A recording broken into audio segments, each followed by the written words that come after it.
Hi, everyone, and welcome to episode 38 of the Medieval Podcast. I'm Danièle Cobham, also known as the 5-Minute Medievalist. As the days get shorter and the nights get longer, it's easy for our thoughts to turn to spooky things from days gone by. And what could be more medieval than witches? This was the time when everyone was pointing fingers and burning witches at the stake like crazy, right? Well, no. Witchcraft was a pretty complex topic in the Middle Ages, and it wasn't necessarily a death sentence either. This week, I spoke with Gemma Hollman, author of Royal Witches from Joan of Navarre to Elizabeth Woodville. Her book investigates the scandalous accusations of witchcraft against 4 of England's leading ladies in the 15th century. We talked about the circumstances under which some of these women were accused and even convicted of witchcraft, as well as how and why calling a woman a witch was such a useful ploy, even for a king. Thanks, Gemma, for joining me today to talk about royal witches. I'm so happy to have you on the podcast. Thank you. It's lovely to be here. Very excited. So you're talking in this book about several royal witches, but before we get into that, let's talk a little bit about witchcraft in the Middle Ages, because it's not what people think it is. I think people generally have an impression of kind of the Salem witch trials, which are not medieval. So tell us a little bit about witchcraft in the Middle Ages. Yeah, well, as you say, lots of people don't really know about magic in the medieval period. And I have to say that personally, before I sort of started researching the book, I didn't really know too much about it either, because as you say, we hear so much about Salem witch trials and all the sort of early modern stuff. But, the idea of magic and witchcraft had been around for centuries, if not sort of millennia before then. And it's really sort of in the period that my book's set that you really start to see some of that development moving towards what you see later on in the early modern period. But the thing to remember really about later medieval witchcraft is firstly, that they didn't really have a singly defined witch. There was no kind of book that said, this is what a witch is, this is what they look like and what they do and how you can find one. And actually, some of those manuals were starting to be written right at the very end of the medieval period. They do start appearing. So the idea of magic was much more of a sort of fluid idea, and it was very much believed to be both men and women. We have this idea that later on it's all women who are accused, but actually it was very much both men and women.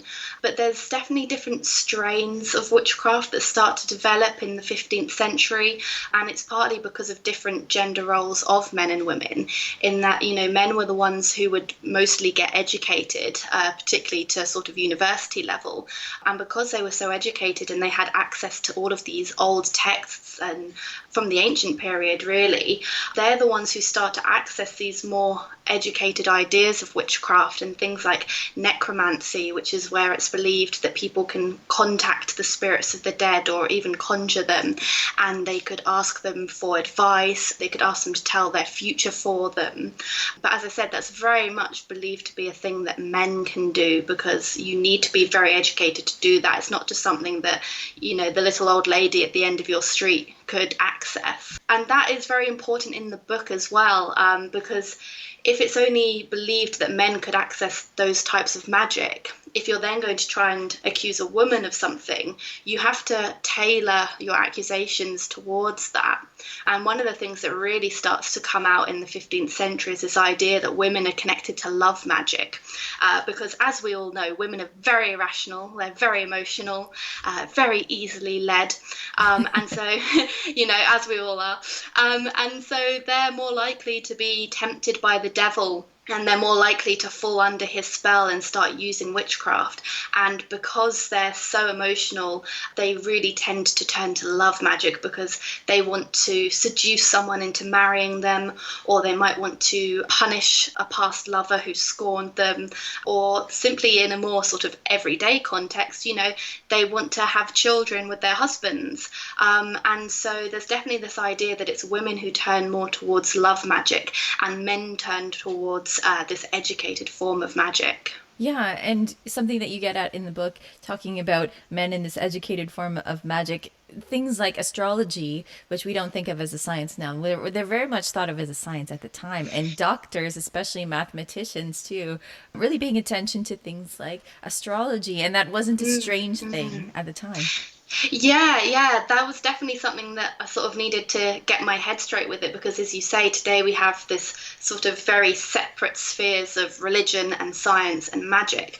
But actually, in the medieval period, they are very blurred into one. And whilst they did have distinct ideas of it, you could do something as part of one of them, but it would look very similar to another aspect. So, as you say, astrology, lots of people thought that it was a science, and it was taken very seriously. And you had universities with astrology departments.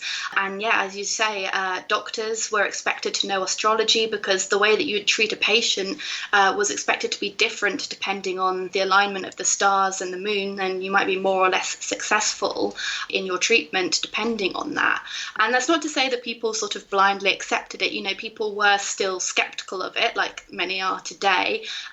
People would sort of highlight, well, you can have twins and they live very different lives. Or some religious men had issues with the idea that it's kind of interfering with this idea that it's God who's in control of everything.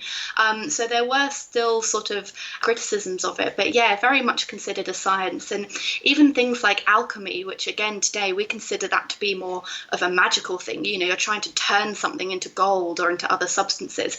But again, it was kind of considered a scientific field. And you even have like the Prince of England in the 15th century hires alchemists to try and make this work because he needs money to pay his soldiers.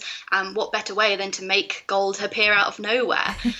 So if we could all do that, I'm sure we would. So yeah, there is definitely this idea that you've got these scientific fields, but lots of them do start to meld into magic. And, you know, we sort of said that doctors would use astrological charts to treat their patient. Well, but witches would also use astrological charts because certain spells would need to be done at a certain time of year or under a certain planet. And so if you've got these charts that you've made, it can be quite difficult to prove whether you're using it for science or for magic. And that's where you start to get some of these blurred lines coming through.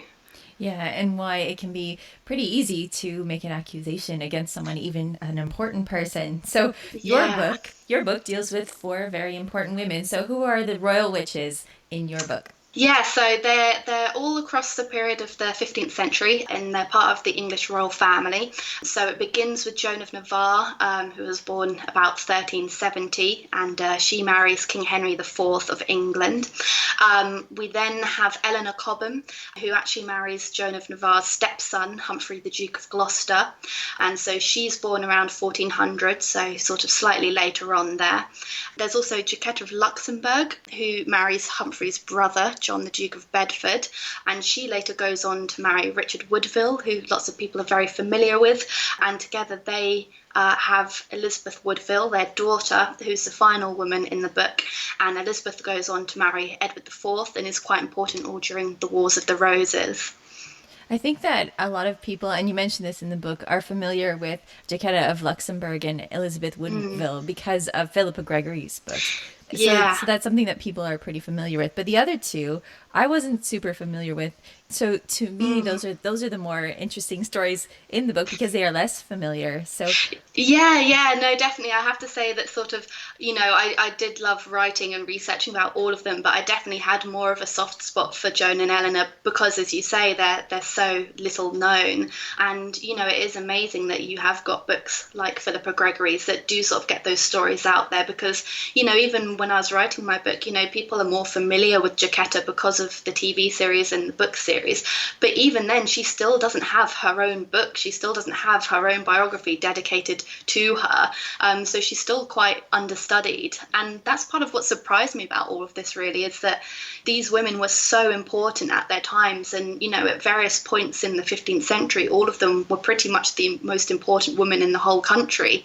And yet today, we haven't even heard their names, let alone these fascinating stories about them. Mm-hmm. And I think you bring them together mostly because they are connected in time and through family relationships, but also because they belong together in terms of how these accusations of witchcraft evolved. So the first one being Joan of Navarre. So can you tell us a little bit about Joan's life and her accusations of witchcraft? Yeah, so as I said, Joan of Navarre was born around 1370. She was Princess of Navarre, and her early life is somewhat of a mystery, really, because although she was a princess, women at that time weren't really too significant. So, you don't really get births recorded or lots of information about their private lives. So, we sort of, as I said, don't know too much about her, but she probably spent a lot of her early years in France because her father had a lot of land there, particularly in Normandy. And eventually she goes on to marry the Duke of Brittany, and it's partly because of this connection with France. And, the Hundred Years' War has started between England and France. The English want the French throne, and you have all of these independent territories in between that cover a lot of modern day France that are sort of stuck between the two countries. Lots of them have allegiances between both of them, and it's a bit difficult to choose which side to pick and not lose your own land.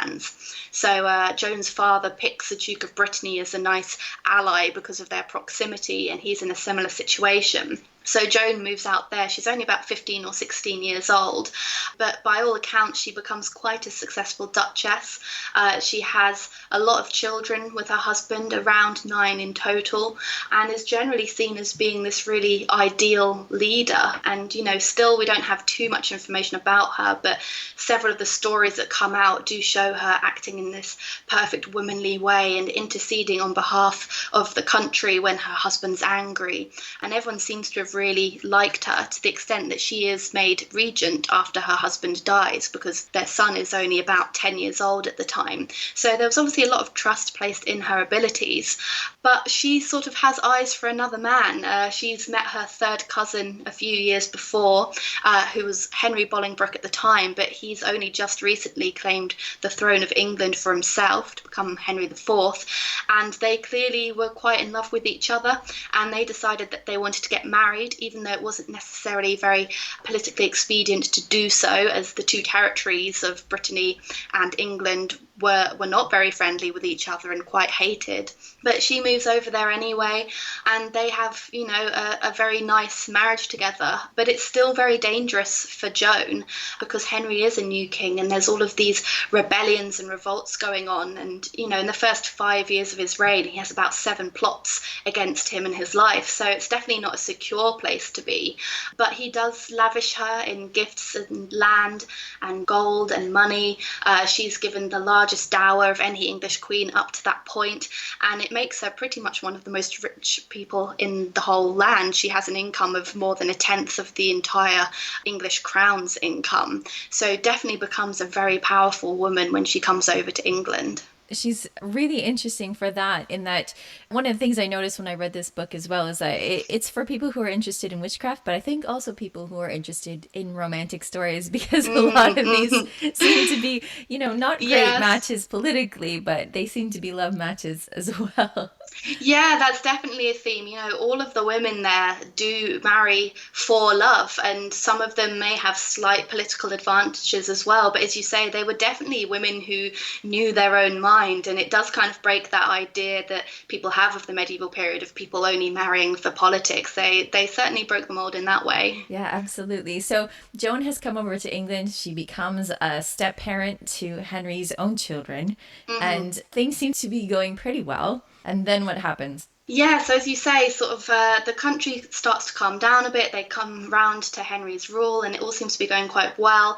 But Henry has been very ill for quite a long time, and it's a bit of a mystery for us about what exactly was wrong with him. The records aren't too clear. There's some suggestions that it's a kind of leprosy, although we don't think it's in the sort of modern idea of the term. But it definitely seems to be some kind of skin issue that also affects his mobility. For the last few years of his life, he really struggles to walk, and so is really confined to London. So he is quite sickly, and so he does end up dying reasonably young, sort of in his 40s, and so Joan is left a widow, and a very wealthy widow. But as you say, she's taken on Henry's children as her own, and she has very close relationships with them. We've got lots of surviving letters between them where they call her their most dear mother. And when Henry V, Henry's son, who's now king, when he becomes king, he continues to treat Joan very well. when he's off in France fighting the wars there for Agincourt and battles like that, he lets Joan use his own personal castles for her own use. So she's definitely seen to be held in very high esteem, and that's partly what makes what happens next seem quite a shock, really. So what happens next? So we sort of have this very strange situation where it's in the summer of 1419, so it's several years after her husband's died and she's still in England, and you have her personal confessor, so her personal priest, who will say her masses and things for her. There's an order for his goods to be seized, and there's no reason given for this order, and when you read the inventory of the items that have been seized, it's very clear that these are actually Joan's items. These are full of jewels and gold and plate and dresses that are clearly belonging to Joan rather than to her friar Randolph. And it all seems very strange, but nothing more seems to come from it until the following month, where you get this really intriguing record in the rolls of Parliament. And Randolph comes forwards and basically accuses Joan. And it's quite cryptic. He says that Joan has tried to kill the king in the most evil and terrible manner imaginable. So very emotive language there. Mm-hmm. And obviously quite a shocking accusation as well. So he's arrested. He does attempt to flee across the Channel, but he is captured and brought back to the Tower of London. And because of his accusations, Joan is also placed under house arrest. So it's kind of a shock, and I think it would have been a shock for Joan as well. Yeah, definitely. Because there's no indication that she's ever had any bad feeling towards Henry at all, and all of a sudden she's being accused of trying to kill him. So yeah, definitely. As you say, you can't really imagine what she must have been thinking to sort of have this shock accusation. And, when you look at it critically, it doesn't even really make much sense, because her and Henry never had children of their own. So it's not like if she killed the king, she would have something to gain from it. She would have her own children on the throne. And in fact, as I said, Henry had been treating her very well. So she kind of wants to keep him on the throne because he'll keep on bestowing her with all of these gifts. So it definitely seems like quite a strange accusation to be out there. Yes, but you have a theory as to why she was accused. So what's your theory? Yeah, so basically once you start to look at the political situation going on at the time, and particularly it's quite important that it's in 1419 that this happens, because as I mentioned, Henry had restarted these old wars with France because he had sort of got the kingdom into a more secure position now that his dad had sort of stabilised it all, and he decides to try and get some more good PR basically for his own reign. He's going to try and get that French throne again, and it's quite good time to do so because the French king is suffering quite badly with mental health issues.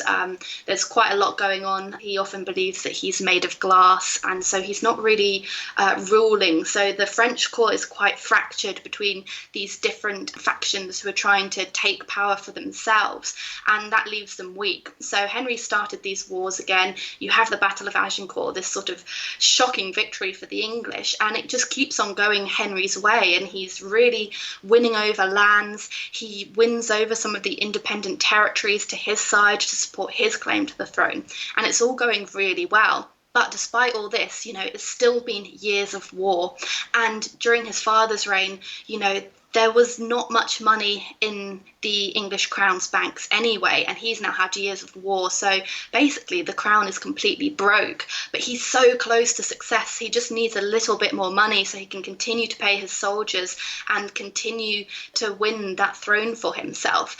And then you look over at Joan, who, as I said, is absolutely wealthy beyond belief, and he clearly has someone at court comes up with this idea of taking her money for his own, and you can see this right near the start of the year. There's a document which doesn't survive anymore, but Agnes Strickland, a Victorian historian, wrote about it, where she said that Henry makes this order of saying, see what we can take of Joan's, we need to try and see if she'll give us some of her money basically.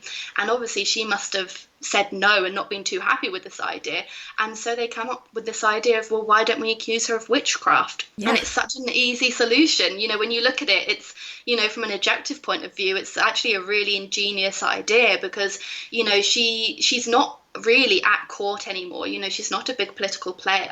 As a woman, she doesn't have an official position where you can say, well, she works in the chancery and she's been stealing money, or, she's an advisor to the king and she's been giving really bad advice, because she doesn't hold any of those positions. So it's really hard to accuse her of anything.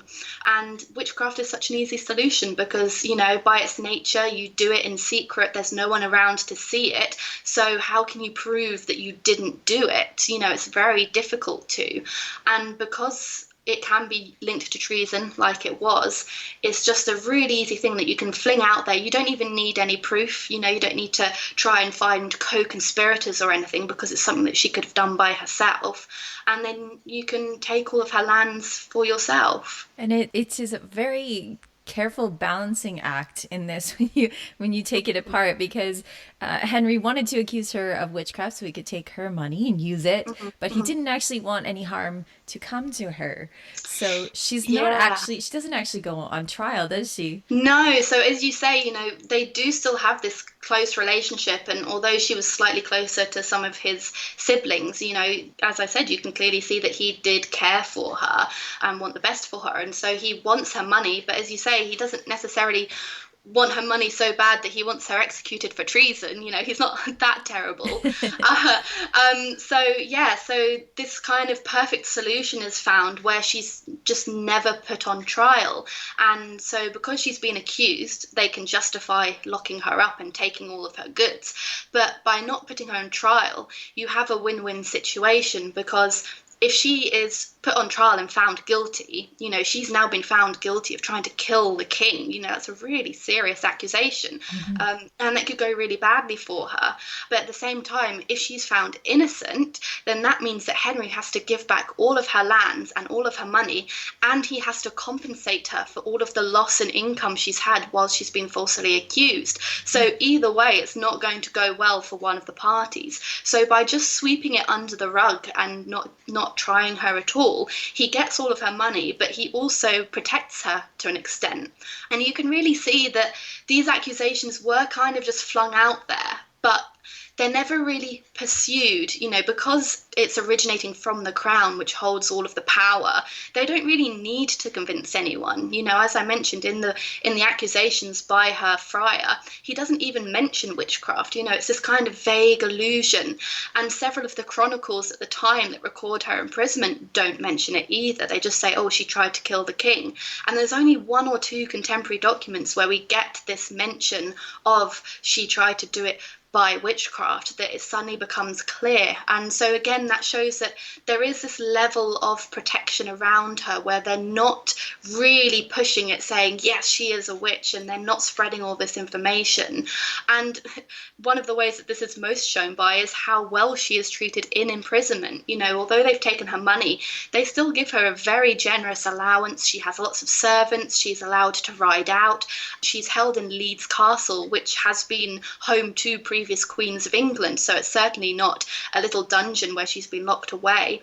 And she receives all of these really important visitors. Her stepson Humphrey comes to visit her. Bishop Beaufort, who was Henry IV's half-brother, comes to visit her. She even has the Archbishop of Canterbury come for dinner. And, if you're an accused witch who's tried to kill the king and the Archbishop of Canterbury is coming for dinner, that kind of gives out a signal that, maybe things aren't quite as it seems. Yeah, and I think to me what might be the most obvious bit of evidence is at the end of his life, and Henry V dies young, like his father did, but even younger. When he's looking at death in the face, he restores all of Joan's properties and titles and stuff to her, so that she is not a weight on his conscience. Yes, yeah. I mean, that document just absolutely fascinated me. As you say, he becomes very ill, probably with dysentery from his campaigns, and it is very clear that he is going to die soon. And so he is having to stare death in the face. And you can really see, as you say, that his conscience is really weighing upon him.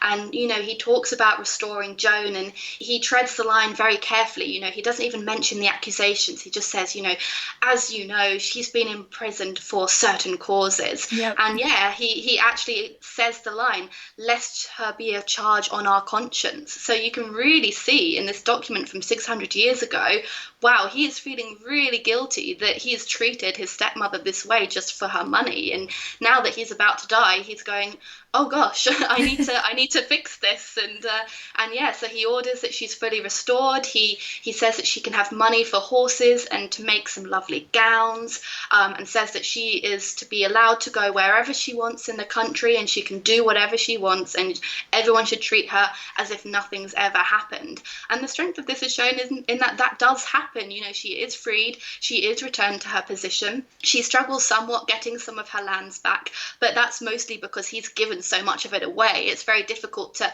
get it back from people and give them some other lands in compensation.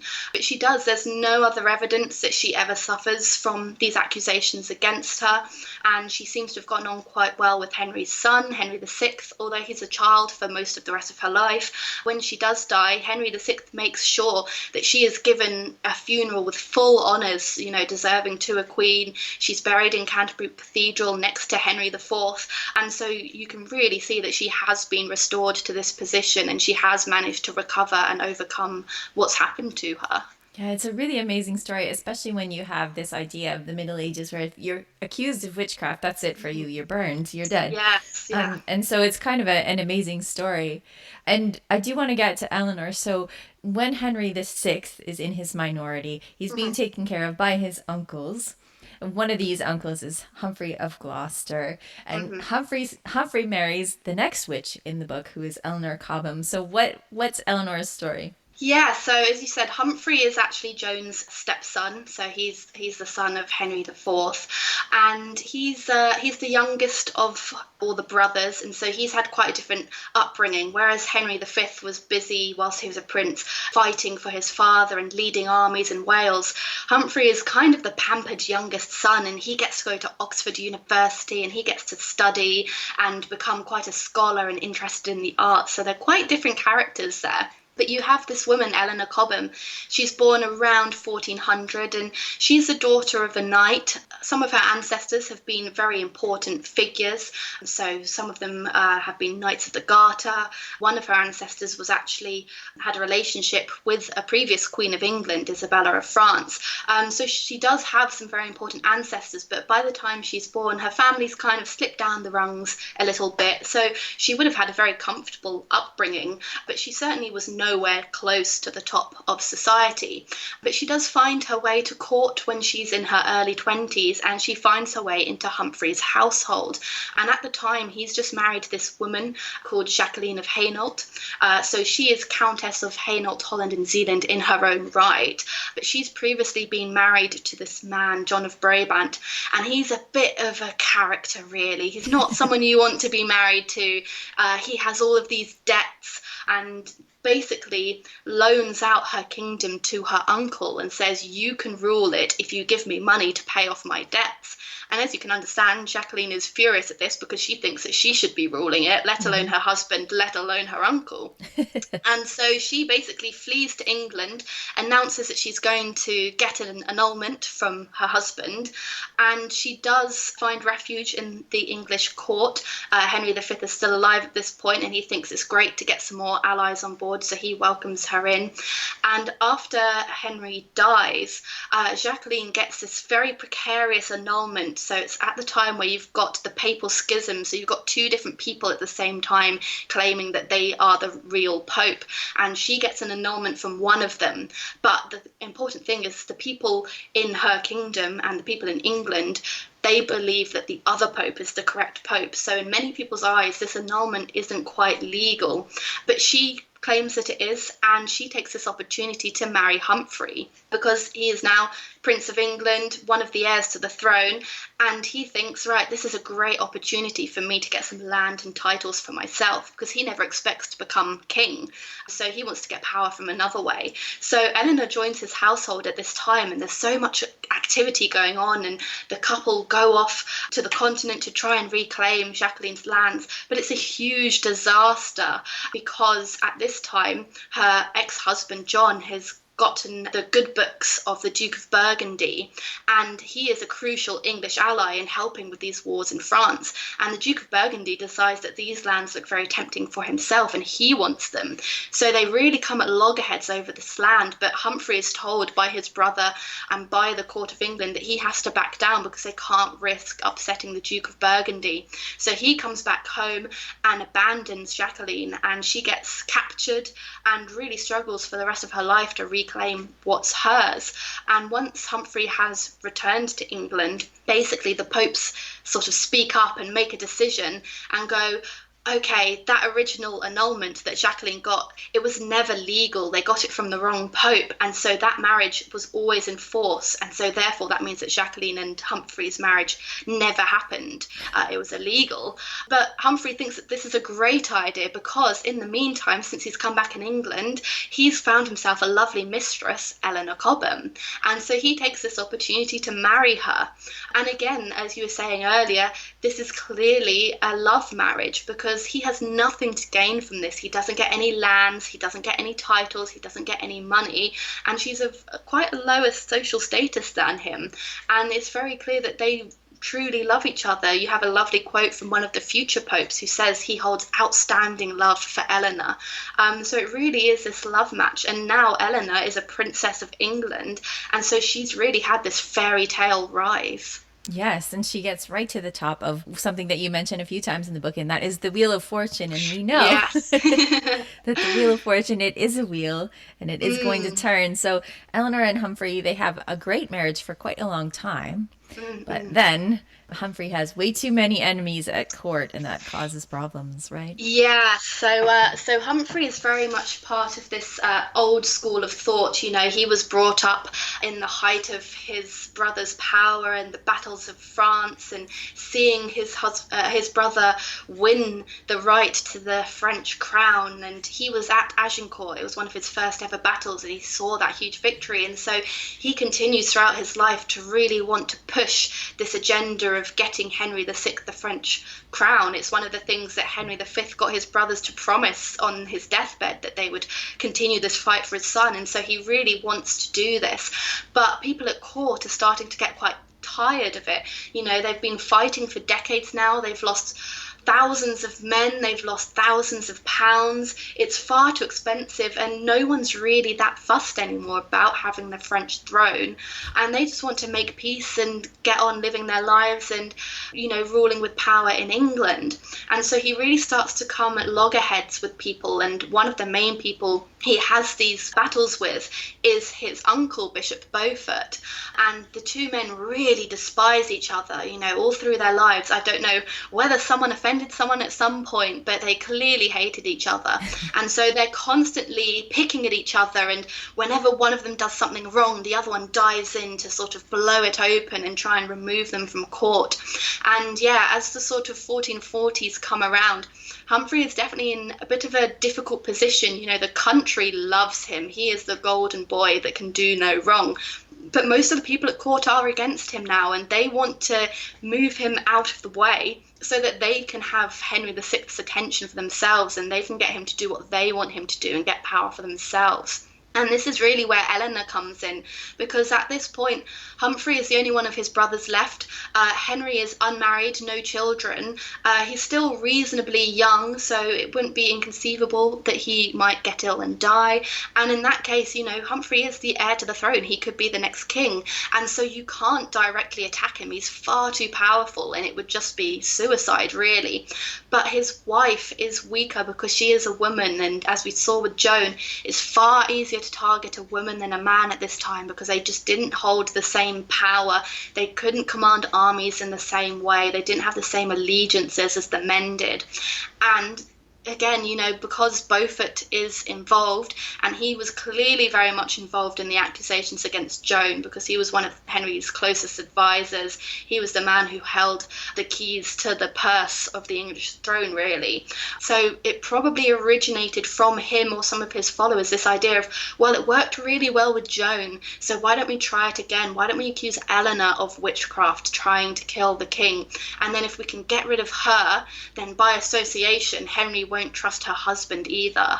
Yes, and Henry VI was pretty easy to convince of a lot of things. So this worked a lot better against Eleanor than it did against Joan, didn't it? Yes, yes. I mean, Eleanor was certainly the saddest case in the book, really, because she really suffers as a result. You know, we said that Joan got off quite well because Henry did still love her and wanted her looked after. Well, this isn't the case with Eleanor. You know, this time it's her enemies that are coming for her, and they want to see her utterly destroyed. You know, they can't let her get off the hook because, you know, Eleanor and Humphrey are the favoured relatives of Henry VI. He loves them. He's always bestowing them with gifts and lands, and so they really have to destroy this trust that Henry has for them. So they rope in some members of the household, several priests who are at court and who have worked for Eleanor and Humphrey, and somehow they get them to accuse Eleanor of using witchcraft. And they say that initially she wanted her fortune cast, so using these astrological tables, and she wanted to know whether she would ever be an ever higher estate. So that basically means, would she ever rise to a higher position? And you think, well, she's already a princess of England. The only way up would be for her husband to become king, so she becomes queen. And the only way her husband's going to become king is if Henry VI dies. And they then insinuate that she then instructed them to use necromancy and to do all of these spells and conjurings to kill the king so that this can happen. And, you know, these are obviously very, very dangerous accusations. And Eleanor, at every turn, I think, makes the wisest decisions. You know, she has been criticised by some historians for how she handled it, but I think she did all that she could to stay alive. So as soon as she hears word that some people in her household are getting arrested, she knows that something is up, and she flees to sanctuary in Westminster Abbey. And this, I'm sure, saved her life, because it meant that she couldn't be tried for treason because she's protected by sanctuary. They can't pull her out to try her for treason. And the other problem is they've never really had to try a woman of Eleanor's rank, and there's this idea that you have to be tried by your peers, and they're not really too sure how to do that anyway. So she's very safe there in sanctuary. They can't try her for treason. But unfortunately, because they've used these accusations of witchcraft, this comes under church law, because witchcraft is seen as heretical, it's seen as going against God, potentially being in league with the devil, and so they can try her for witchcraft.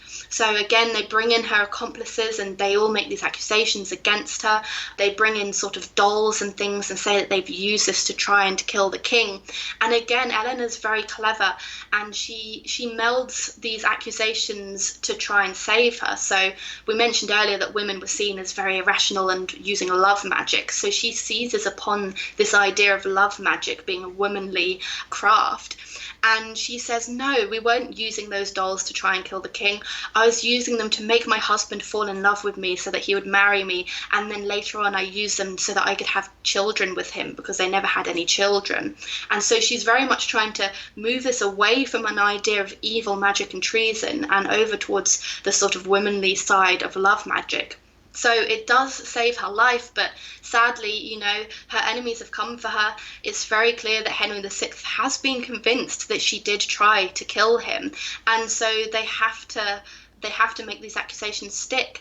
And so she is found guilty of using witchcraft, and because she said that she's used this love magic to make her husband love her, they then divorce her from her husband. They say, well, if he was under a spell when he married you, he couldn't have consented to the marriage, so they divorce her, say it was never valid. And she is sent away to be imprisoned for life. We're not too sure where this came from. You know, there's no singular order or trial or anything that would cause her to be imprisoned, but it's clearly come from Henry himself. And she's sent away from London, and unlike Joan, who was sort of cushionly imprisoned in these nice royal castles, she is very much sent as far away as possible. They don't want her anywhere near Humphrey or the capital, so she's locked away on the Isle of Man. She's sent to castles in rural Wales and very much sent away, and sadly she never sees her husband again, and she does stay imprisoned for the rest of her life, and she does die in prison. It is, like you say, a really sad story for her. Yeah. I mean, again, this is important to note that she does not get burned as a witch. No. She's been tried, she's been found guilty of witchcraft, and still she survives. And so I just really want to emphasize this, because we do have this kind of wrong impression of witches in the Middle Ages. But she's in prison, she lives for a really long time, and this kind of breaks her husband just like it was intended to, doesn't it? Yes, yeah. So she manages to escape with her life, but unfortunately, all but one of her accomplices do get killed. One of them, intriguingly, is given a pardon, which I think is very strange considering how much they wanted to come after her. And again, is kind of a bit of a signal that these accusations were political, because if they really had uncovered this conspiracy, you would wonder why they would pardon anyone. But one of her accomplices dies in the Tower of London. Another one is hanged, drawn and quartered, so he gets the treason death. So although he's admitted to witchcraft, he gets the treason death because that's the one that's important. And she does have a female accomplice, and intriguingly she is burnt at the stake, but this is for a different reason to the sort of later witchcraft trials that you see, where the point of it is that this woman has been tried as a heretic. So 10 years before, she had been found guilty of using witchcraft, but at this time, generally, if you'd been found guilty of using witchcraft, unless it was something really nefarious, they would let you go with a little slap on the wrist and a warning. So she was let free with no consequences, but she had to swear that she would never use witchcraft again. So because she had used it again, she's seen as a heretic. She's seen as turning her back on God and moving towards the devil. And so that's why she's burnt instead, because it's the heretic's death. So again, it's not quite the same as being burnt for the crime of witchcraft. But yeah, things definitely go downhill for her husband Humphrey after she is found guilty. You can really see, as I said, that Henry really truly believes that Eleanor has tried to kill him. He pays for priests to say mass for his protection, to protect him from any spells that might be coming against him. And Humphrey really does not return to court for about a year. And even when he does come back, he really takes a back seat. He's not holding too much presence at court. He clearly doesn't really have any influence with the king anymore. And this is only amplified when the king finally does marry to Margaret of Anjou. And Margaret very much is also against Humphrey. She doesn't like him. She doesn't like the power that he still has and his popularity with the common people. And once she comes to court is really when you see Humphrey really lose esteem in Henry's eyes, and he gets banished from court. He's not allowed to come to court, which for the heir to the throne is, a huge insult. You'd never have that happen. And he's clearly just being completely ostracized. And again, his enemies seize upon this and use this as this chance to finally get rid of him once and for all, because he does still have so much popularity with the common people, and he is still able to sway politics despite all of this. And so they hold a parliament, and the sole aim of this parliament is to get rid of Humphrey. And so Humphrey comes along to Parliament. He has no idea what's going on. Some chroniclers claim that he went there and he just had the intention of pleading for Eleanor's behalf, saying, please let her go, and we'll go and we'll retire and we'll do our own thing. He just wants his wife back. Whether that's sort of the chroniclers who are on his side trying to really big up what happens next, or if it was the case, it's not too clear. But he comes to Parliament and he arrives, and his way is blocked by all of these guards, and he's told to go to a certain lodging. And when he's there, he is arrested along with nearly 50 members of his household. They're all arrested for treason. They all say that they've tried to kill Henry, and they've done this big plot to kill Henry and release Eleanor, and then Humphrey and Eleanor will be king and queen. So again, obviously really, really serious charges that, as Humphrey is seen, could go somewhere. And he just suffers some kind of illness, probably a stroke, and he is put into a coma for 3 days, and then he dies. And so obviously very tragic end for him. You can't imagine what it might have been like for Eleanor when she receives news of his death. But actually his death is a really big inconvenience for the court, because they're terrified. They're terrified that they're going to be accused of murdering Humphrey, and so his body's put on display to prove that they haven't done anything to kill him, that he died of natural causes. But it's a huge disaster. The country, as I said, they still love Humphrey despite everything that's happened with Eleanor. They still believe that he's the right person to rule, and there's, sort of suggestions that maybe people don't believe these accusations against Eleanor. And so the fact that he's now suddenly died is a terrible PR disaster for them. And it really, you can see for years afterwards, there's constant complaints by the country of saying, look how horribly you treated Humphrey and how he died. And so it does kind of backfire on the crown. But despite all this, Eleanor continues to be locked up, as I said, and she lives for about 10 more years afterwards until she dies. And so she's never let free, even though Humphrey has died. And I want to get back to the fact that Humphrey was very popular and Eleanor was very popular, because we won't get to Jacquetta and Elizabeth because we won't have time, but that's another common thread that goes through the whole thing, is that even though these women are accused of witchcraft, it's a very serious crime, and they're all accused of witchcraft in treasonous ways, the people are still behind them, and the people don't necessarily believe these accusations. They come back on them. Yeah, definitely. Yeah. So all of the women in the book really navigated power very well. It can be a difficult thing to be a woman in power because you have all of these expectations on you. And if you're seen as trying to interfere too much in politics, then people can really turn against you. But all of these women sort of seem to have known what the public wanted and behaved in a way that the public liked. Elizabeth Woodville later on is very much the sort of ideal queen and seen as being very motherly, very religious, as was Joan. But yeah, definitely the public just really are drawn to these women, and you can see it time and again. When Eleanor is in prison and Humphrey is still alive, you have this really curious incident that comes up in the Chronicles where Henry VI is travelling through Greenwich, which is where Humphrey and Eleanor had their palace, so it's really their power base.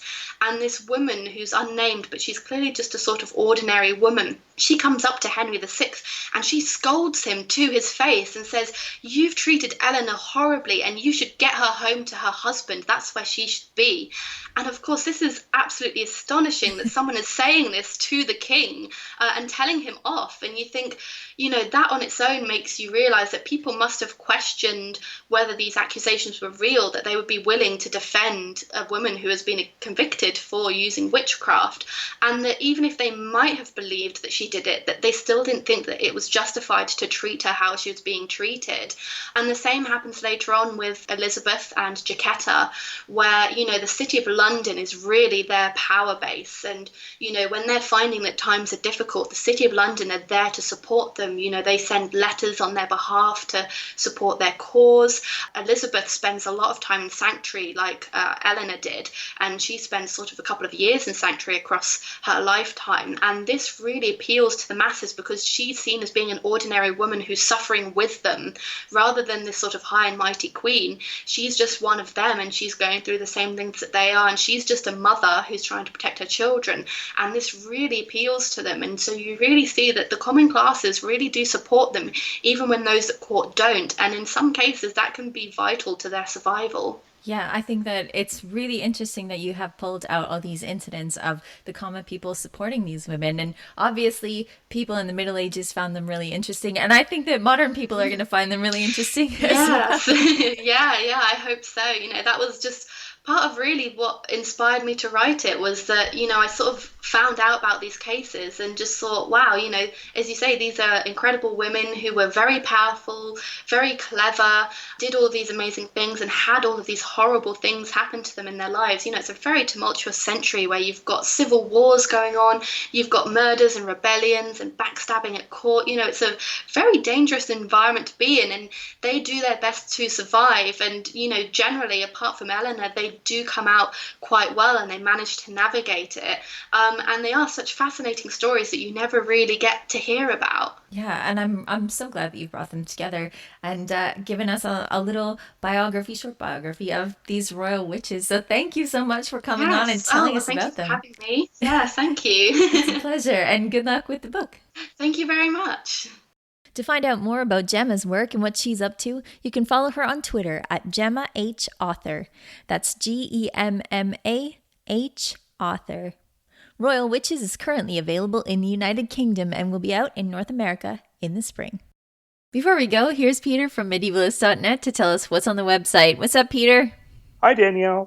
Over the last year and a half, we've been having this column by Shari Boots. It's on Augustine in the Middle Ages, and she just wrapped it up with her latest post. So if you've been kind of following along about reading about St. Augustine and his influence on the medieval period, this was a really wonderful kind of series of articles. And I just want to thank Shari for contributing to medievalist.net. It was a really kind of a bit of an experiment to see if we can do something like that.